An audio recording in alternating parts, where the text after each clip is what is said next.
Greetings out there in YouTube land. This is Morris, man, and as always, I thank you guys for coming to my channel. And today I'm going to do a video that's entitled "The God Spiel." And I think it's important, to pass on information to younger folks because basically this is what this channel is about. It's about educating young folks musically, intellectually, helping them prepare for things that they're going to deal with, because there's some things that all of us are going to deal with. There are no exceptions. So you want to try to help prepare people or young folks for this, because before I go into this spiel, I'm just going to say this because I've said it before. The violence in this country, especially in Chicago, it's real simple. We got a lot of young folks that are having kids that are still kids at home, and they can't teach these kids anything because they don't know anything yet. And then their fathers are gone. So, I really feel sorry for these kids. It's a recipe for disaster. When I was growing up, and, I know things change. Unfortunately, some things change for the worse. Technology always changes, usually for the better. But,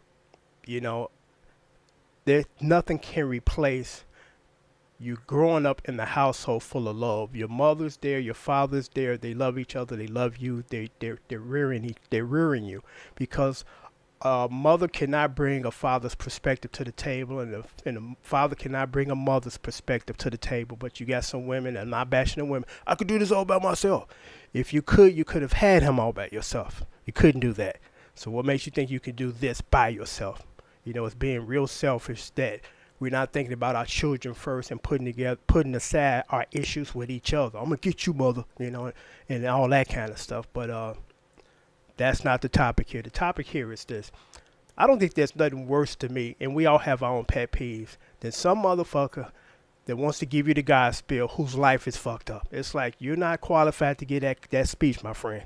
And I'm going to say this because I think it's important. It's not ranting. It's actually just educating young folks and just how people, their mindset. And I know no two people are the same, but I have a habit. Well, I won't say I have a habit, but it's just the law of nature or odds. When I come into the Chicagoland area, because I live in New York, and soon I'm going to go there, and I'm not coming back here.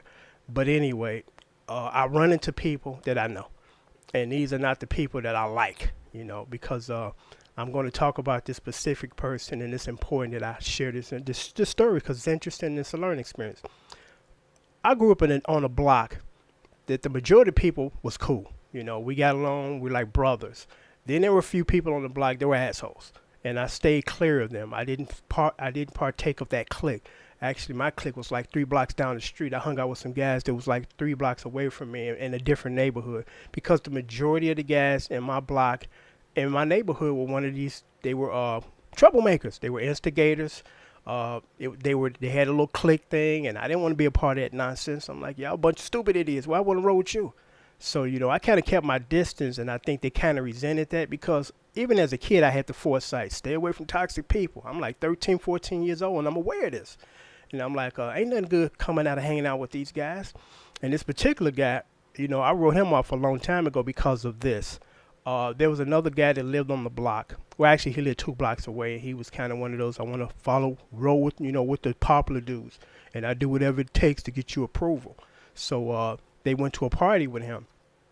And, basement parties back in the day, real crowded, dark. So this girl that lived actually 2 blocks away, actually a block away, she stepped on the guy's toe. Shoot, not a big deal.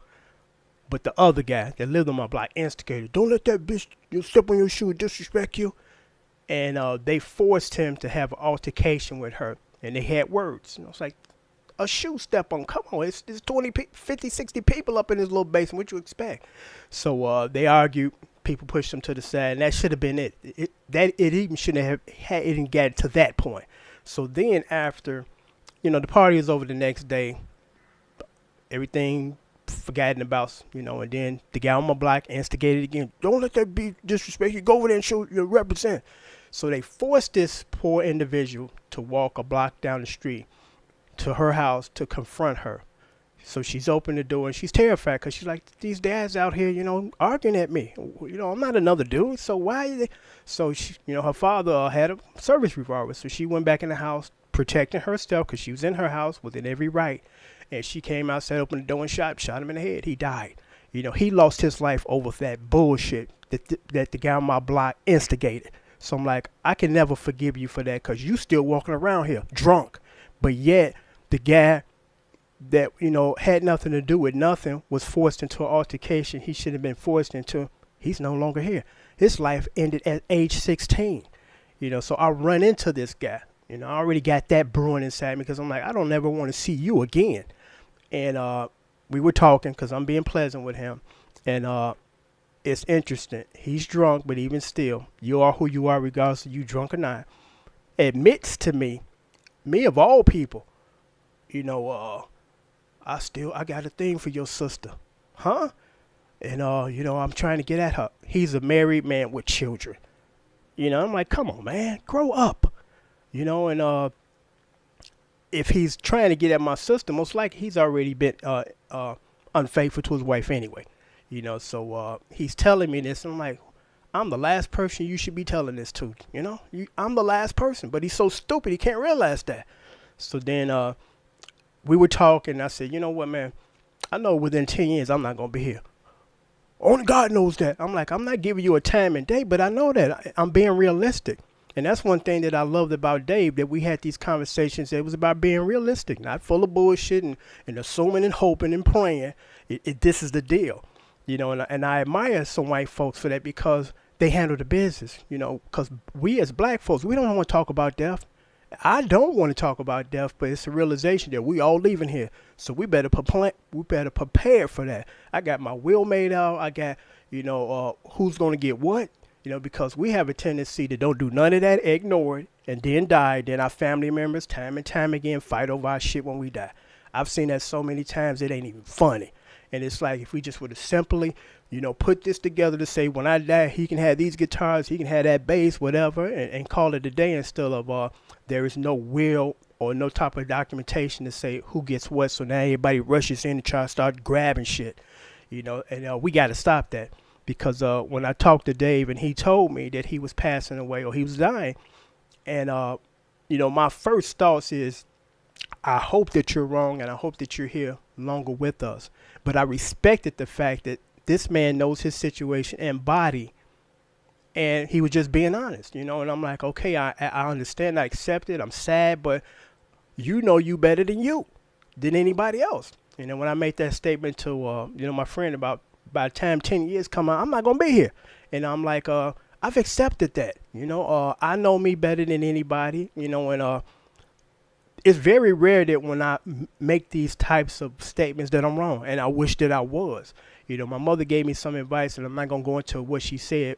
I should have listened to her because I was in agreement with her, but I went against what I felt, and as a result of that, it changed and altered my life, and it'll never be the same as a result of me making a decision that we both know I should have not made, but I just thought I would do this video because it's really important to pass on knowledge to the younger people, because the older people in my life during my era passed it on to me.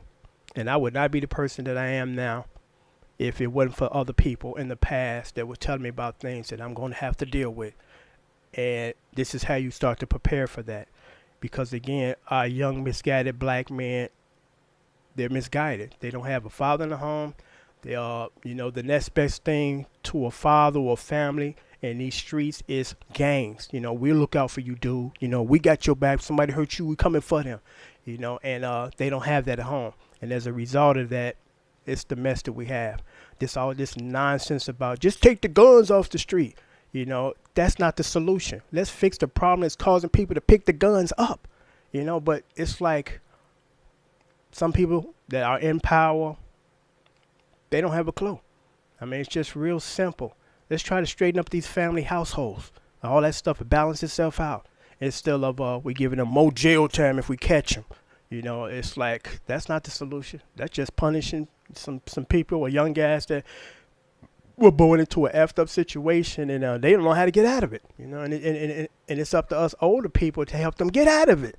But instead, we're going to get them longer jail sentences time, toughen up on the gun law thing, That's not the solution. And one day, hopefully these people that are running things or controlling things will wake up, you know. But the majority of the people that are running things grew up in a society and an environment and a social status that they never had to deal with that, never seen it firsthand. So how can you control or take care of something you know nothing about, you know? Just common sense. But until next time, take care. Thanks for watching. I'm here to educate and inform and enlighten. Take care.